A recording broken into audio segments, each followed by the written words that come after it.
Hey y'all, it's Ashley Bookishrealm and I'm back with another video. So this is a video that originally was supposed to go up in August, but life got hectic and I wasn't able to get it up when I needed to get it up. And this was the patron pick for the video for the month of August. So every month patrons get to vote on a video that they would like to see me do.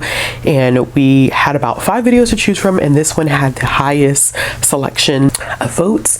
And I really am glad that this one won because it's been one that I've been wanting to talk about for a while. So some people are probably irritated by the title, and I don't think that all of BookTube hates picture books. I think that it is a form of literature that's underrepresented in BookTube. I do see some people who do talk about picture books, who read picture books and they review them on their channel, but they're not books that are actively talked about. And I wanted to kind of get into some reasons why I think that maybe they're not. The number one reason off the top is that I think that there is a misconception that picture books are only for children, which is so wrong. Picture books are far from being only for children. They are the stepping stones for a lot of us in our journey in reading. That's how a lot of us learn how to read. I'm not going to say everyone because that's not necessarily true. Our access to books and literature in its different forms vary from person to person. But I think for a lot of us, picture books were the building blocks for our reading experience. And I think sometimes because we associate that with the building blocks of a reading experience, once you move on to, like children's chapter books in middle grade and YA and, adult, you kind of stay away from it. I also think that children's books are wholly underrepresented in BookTube, not middle grade.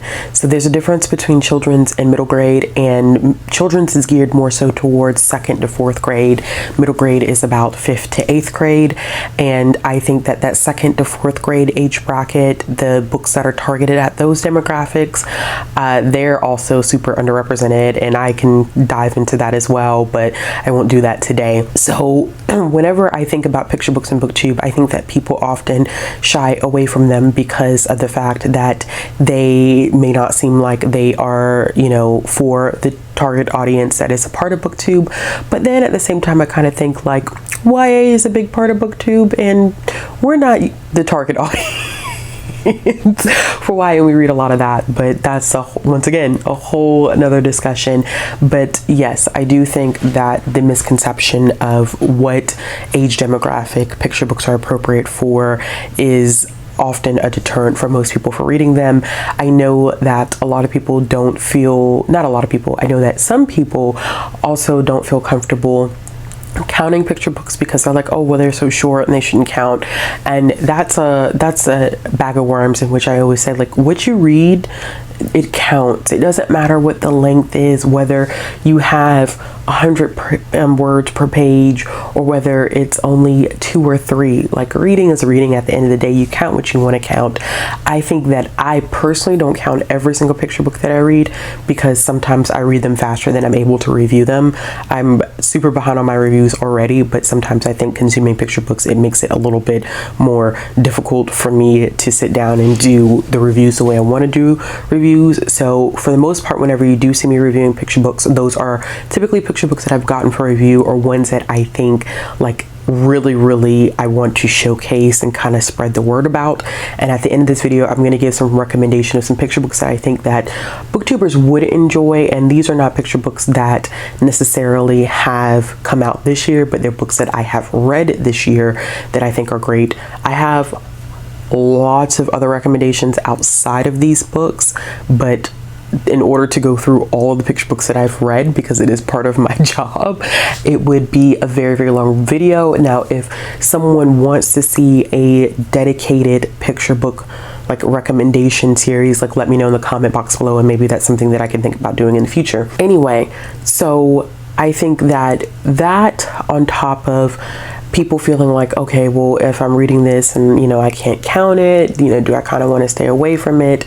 I also think that it's hard to know where to start with picture books because hundreds and hundreds and hundreds upon hundreds get published every single year. And I'm not just talking about publications from like the big publishing houses. I mean, all across the board, like people publish so many picture books every single year that even in my job, like my job is to purchase and to keep up with picture book publications. Even for me, it's tough because there's so many that come out, and it's easy for some to slip through the cracks, and some get marketed better than others. Sometimes it depends on the topic, but I think that that can be kind of a scary factor going into thinking like, okay, I want to, you know, read picture books, but where do I start?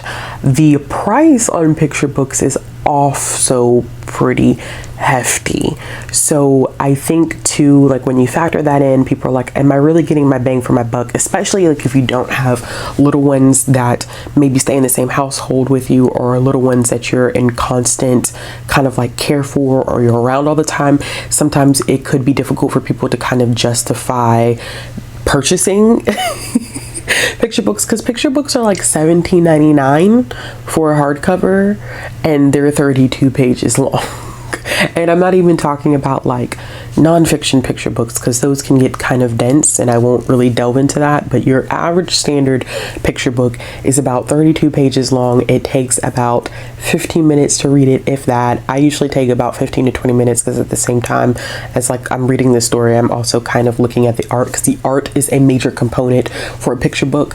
Whenever you see people review picture books, or people talk about the, you know, the whole package in terms of what makes a good picture book, like an art is a huge component of that. So it does take me a little bit longer to read them than I think some people anticipate, because I'm also looking at how the artwork complements those picture books. I have done picture book recommendations in the past. I just realized that. So I will, if that video is still up, I'll make sure I do link that in the card symbol above. But when you tackle on a price like $17.99, I think it's like, dang, am I really getting my bang for my buck? And then I know that the easy thing to say is, oh, just go to your library. However, we've already had this discussion. We've already been down this rabbit hole. Access to libraries, materials, number of picture books, new picture books, it can be kind of tough. I know that a lot of libraries try their best to keep their collections up to date, but that all goes back to funding. So if you do have access to a library, and I know that it's a little more difficult for our international members of our community and their library access, but if you happen to be in a place of privilege where you do have access to a library that has a picture book collection, I would recommend definitely using your library as a resource if you can, because it can be financially like difficult to buy picture books. Too many come out too quickly and they cost too much. A few people are probably asking like, well, why do you feel so strongly about picture books? Or, you know, why do you feel like they're a must read type of, you know, age bracket? I think that picture books are so fundamental to the whole idea and concept of reading, and the storytelling in picture books is phenomenal, and that's why we all read, is because of the storytelling.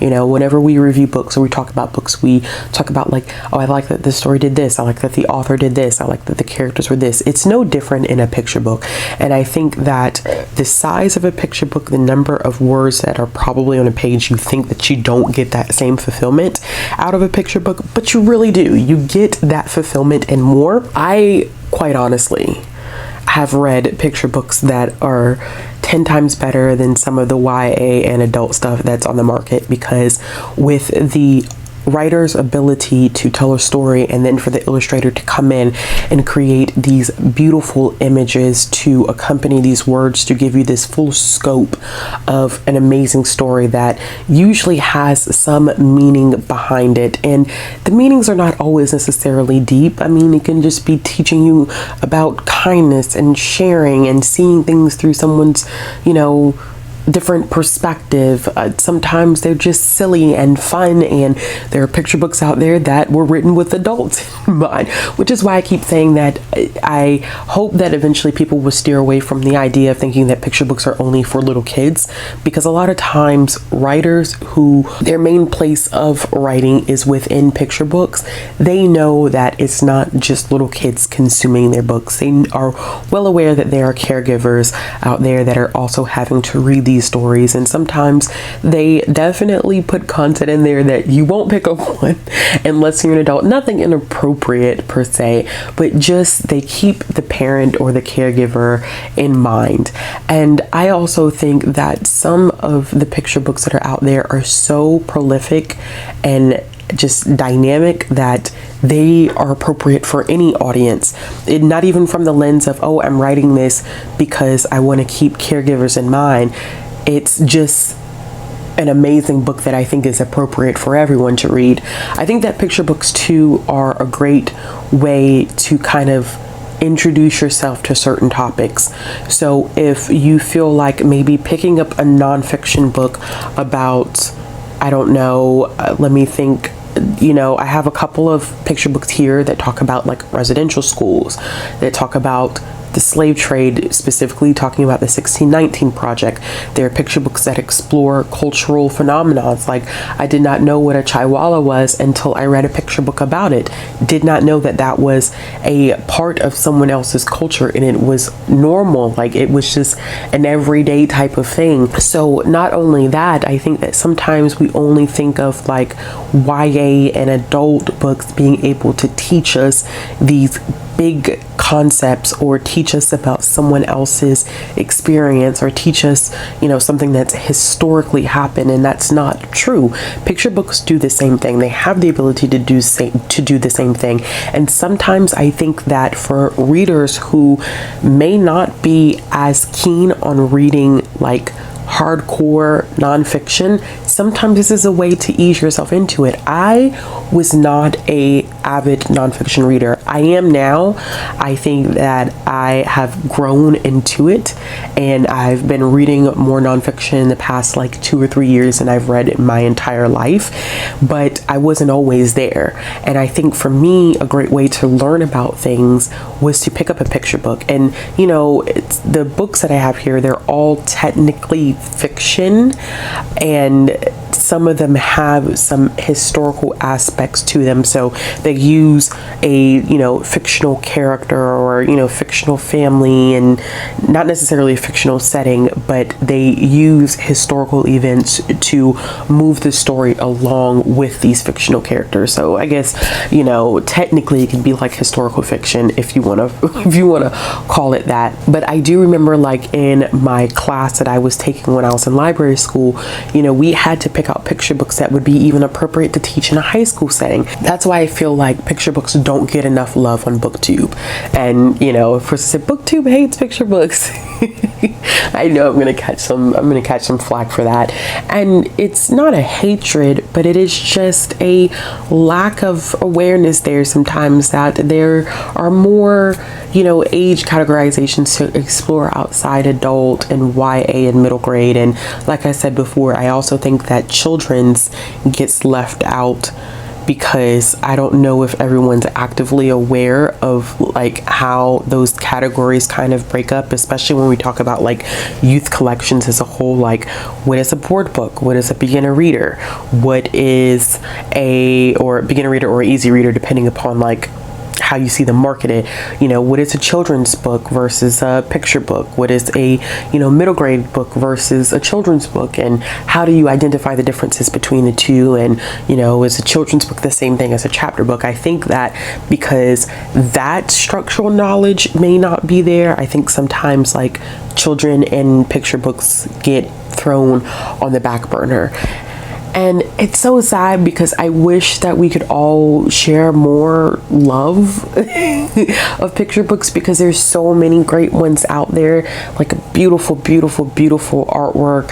I mean, off of the top of my head, like some of the most beautiful artwork that I've ever seen is the Undefeated by Kwame Alexander. It's illustrated by Kadir Nelson. I mean, the artwork in that is so beautiful. Oh my gosh, if you've never read The Undefeated, I don't want to talk about it too much because it's not part of my recommendations, even though I have read it this year again. Like, I've read that book multiple times within the past, year or so. But just the artwork and the poetry that Kwame adds, and just all of it working together, it's just so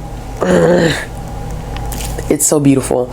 So I feel for booktube sometimes, because I feel like it's like missing out on this great opportunity to delve into a different space of literature outside of what we're typically used to when we talk about like age breakdowns, like age categorizations. I feel like picture books are just this one section that I wish just got a little bit more love, and they don't get as much love as I want them to. And hopefully maybe like this video will encourage some people to start picking up more picture books. This is not a definitive like picture books 101, definitely not whatsoever, because that would have to be like a full-blown class, and I would not do that without like making a whole project out of that, which right now I don't have the capacity to do that. But like, I feel like hopefully this will encourage someone to be like, oh, like I want to try, a picture book. Or, if you have any other recommendations, give them, share your recommendations. And the thing about it is that this reading picture books and making videos about picture books also comes with that whole concept of, I know that that is not something that is going to get a lot of views, which is fine with me, which could be another issue that people have, like kind of breaking away a little bit from the norm can be a struggle, because that it's content that not everyone is gonna regularly consume, because everybody's not interested in it. But I mean, hopefully with enough discussions and enough people interested, hopefully we can kind of like change the tide with how people view picture books, because they're just essential to anyone's reading experience. They've been super essential to mine, and I love them. I adore them. They are amazing. And I'm gonna stop rambling, so I'm gonna go ahead and jump into a couple of recommendations that I have. Like I said, these are books that I read this year. They weren't necessarily published this year. Some of them are not even published yet, so it's kind of a mishmash of things. So don't be surprised if you go and you look up a title and it's not out yet. I think I have like maybe 1 or 2 titles that doesn't come out until next year, so it's the one to keep your your eyes out for. So the first one that I have is I Am Not a Number, and I can't remember what led me to this book or how I came across it, but I just remember checking it out from the library and I really liked it. It is a story that is very, very hard to read, and would be especially hard to read now, especially with everything that has been coming out lately in terms of residential schools. And this focuses on the experience of one young girl who ended up going to a Canadian residential school. And I previously had heard quite a bit about residential schools, before I picked this book up. However, this goes into specific details of how the children were treated, how they were forced to assimilate to white expectations, and they were forced to forget all of their traditions and their culture, and how it impacted them, how it impacted their families, how much danger their families would be in if their kids did not go to these residential schools. It was not an option. It wasn't a choice like, oh, you can go to private or public. It was like, you're going and you don't have any say in it. And it is a tough read. There is some great kind of like afterward information that is a part of this book, and I loved the artwork. It was a great mix of what appeared to be kind of like watercolor and oil, and it really captured just the eeriness and the darkness of what it was like for these children to have to go to residential schools.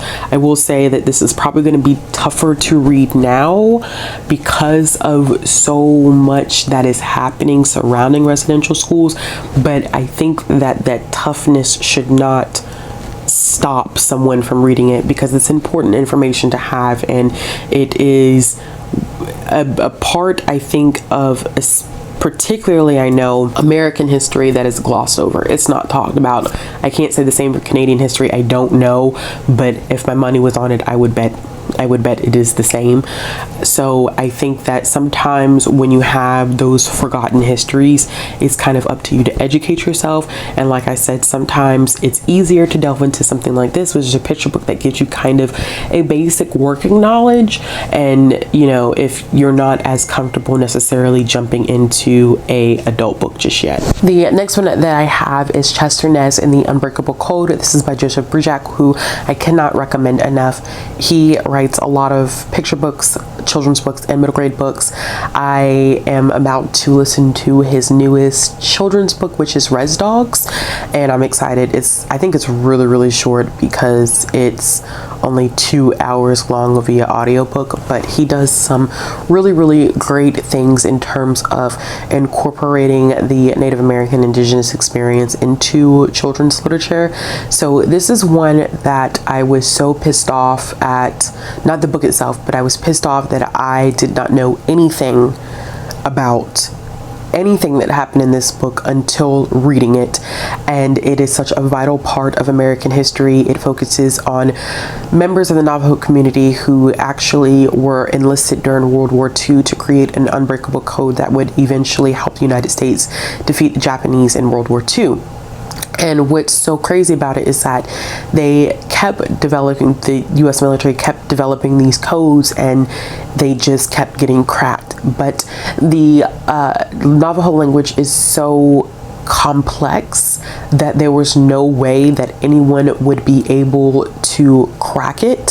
So that's when Chester and a whole group of other individuals were enlisted and asked to create this code. And it's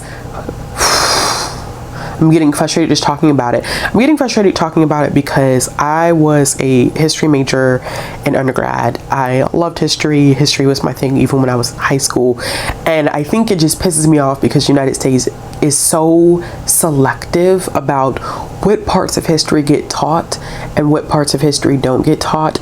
And it can be frustrating because this is a vital piece of American history, and it shows just even after how horribly the US government treated Native American communities, Chester and so many others were willing to enlist and fight for the country. And I just feel like if you want an example of patriotism, like that's it. Like your country treats you like shit and you still will put your life on the line for them.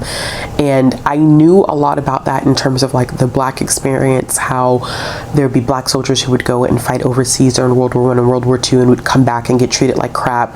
And I did not know that it was the same in terms of Native American experience, and that they were responsible for help, like directly responsible for helping win the war. And man, so I'm gonna stop talking about this one so I don't get even more frustrated. But it is an excellent picture book, highly recommended. I would recommend checking out any of the picture books that Joseph Brujak has done, but this was super informative and I absolutely adored it. So the next one that I have is one that is released now, but I actually read this one as a review for this year, and its Thoughts Are Air. And this one had some paralleling themes in it that I thought were extremely important. So this is what I talk about, or this is what I mean when I say that like picture books have some serious depth to them and often are really lessons to what's going on like globally, what's going on like in society. And this is specifically one of those. And what the author does in this one is he writes it in verse, and he breaks it down into different sections. So I'm kind of looking at my review and talking to you at the same time because I think it's important to kind of highlight these things. The first part, he says, thoughts become words, so please think your best. So I think that this is really discussing things in one area where it's really just teaching kids, like, make sure your thoughts are positive, like, because what you think becomes, you know, your words. And then the next step after that is words are power in so many ways. Words become actions when you do what you say. So when you think things, they become words. Your words then become actions. And of course, the next step after that, he says, actions are deeds, bricks you stack tall. What will you build, a bridge or a wall? And of course, for a kid reading that, it's just about having positive thoughts, being mindful of what you say, because what you say becomes actions, and you want to be mindful of how you treat people. But as an adult reading this book and reading that last line, what will you build, a bridge or a wall? It is super indicative of the narrative that we got when Trump was president. This building this wall, that's not having any sense of humanity, not having any sense of empathy, not being aware of, your words and your actions, and having these vile thoughts that eventually turn into this heinous action of wanting to build a damn wall across borders. So the depth of a picture book can be, and more times than not, is there. It's so apparent. And that's why I said, like, sometimes when you read these books, you think automatically, oh, they're just geared for younger kids, for this younger audience. I'm not going to get anything out of it. But when I say, like, this book just made me like it was like, oh my gosh, yes, you're speaking to my soul. You get it. You understand, like, there is power in words. Words become actions. There's even power in your thoughts. The way you think is so important.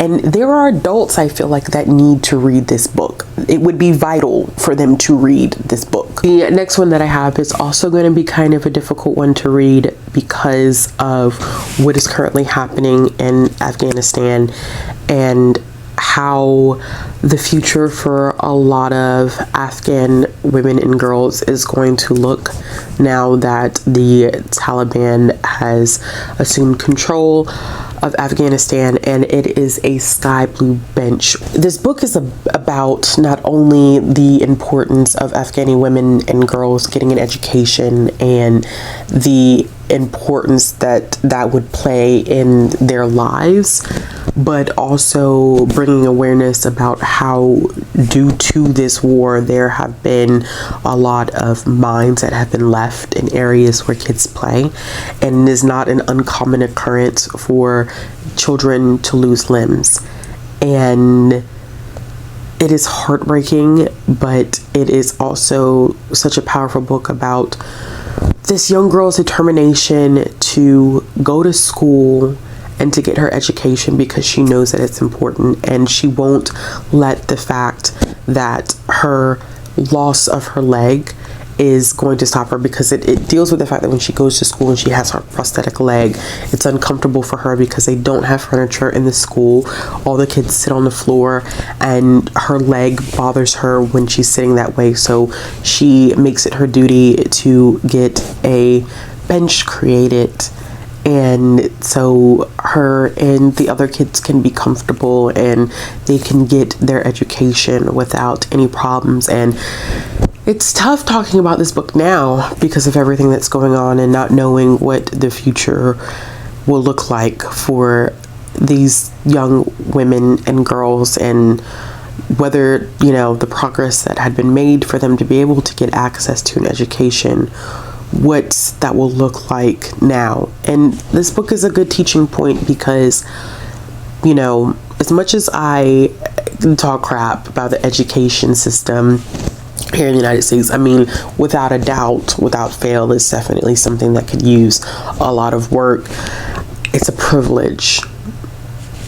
It's a privilege to be able to get an education when so many in our global community, had to fight so hard to get it, and now everything that has been done can be, reverted back to what it was before, where that access may no longer be there.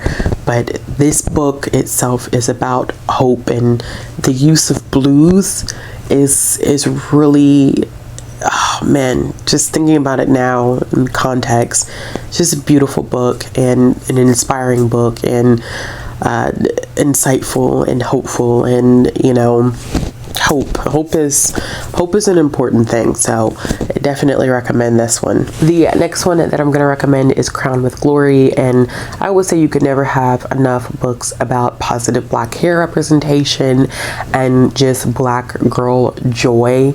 I think those are two very important things, and Crowned with Glory is one of those books that does not come out, I believe, until next year, but I'm really excited for it. I know that a lot of people have enjoyed, like, Hair Love has been a big one, and I'm just glad that there are more books coming out with that positive Black hair representation, and it just follows our main character as she falls more in love with her own hair, and you get to see a variety of different, like, Black hairstyles. It's just a really positive, impactful book, and I think that this is an important one to have, whether you have Black children or you're the caretaker of Black children. Like, it's just a glimpse into a different cultural experience, and one that I'm glad that my daughter will grow up with, and one that I wish I would have had the opportunity to grow up with.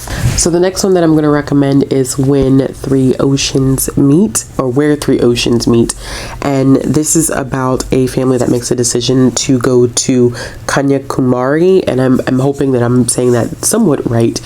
And this is interesting because I did not know that this was a place where three oceans actually do meet. So this is what I'm talking about, like small things where you get educated about different things about the world that you would not have any previous knowledge of. Like, I did not know that. There are some beautiful images from their journeys that just, they're so bright and colorful and really just capture the scenery very well.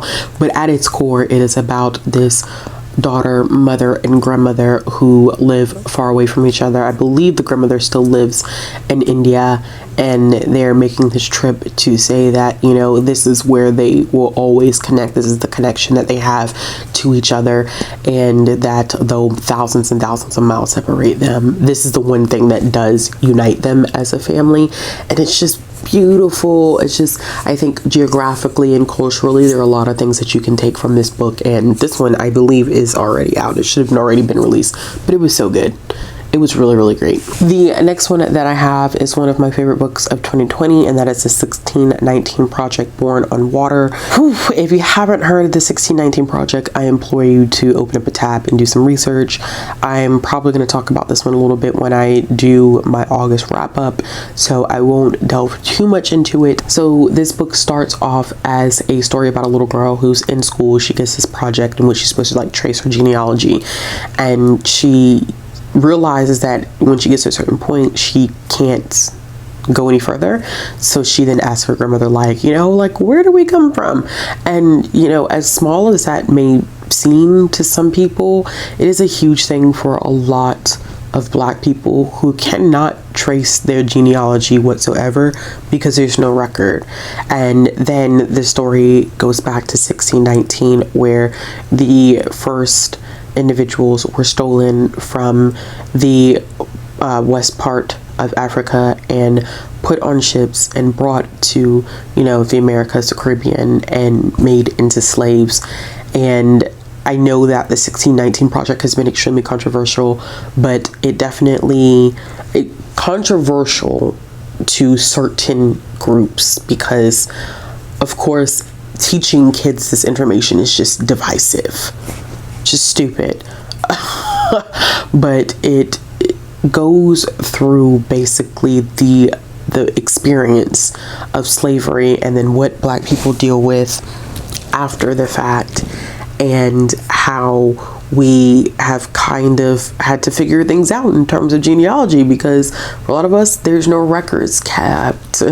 Records were not accurately kept during this time, not for everyone. A lot of us have lost our names. We have the last names now of the people who owned our families. So, and I don't want to say like everyone, because every Black person does not have genealogy that ties back to slavery. That also is not true, but for so many of us it is true. And a book like this is really important because it shows the point of privilege for those who are able to be like, oh yeah, my great great-great-great-great-great-great-grandfather. Like, I could never tell you that information, especially not on my mother's side. The only reason why I know to my great-great-grandmother is because my great-grandmother lived till she was almost 100 years old. And that was the only way that we were able to get some information, even past her mother. Like, there's no more left.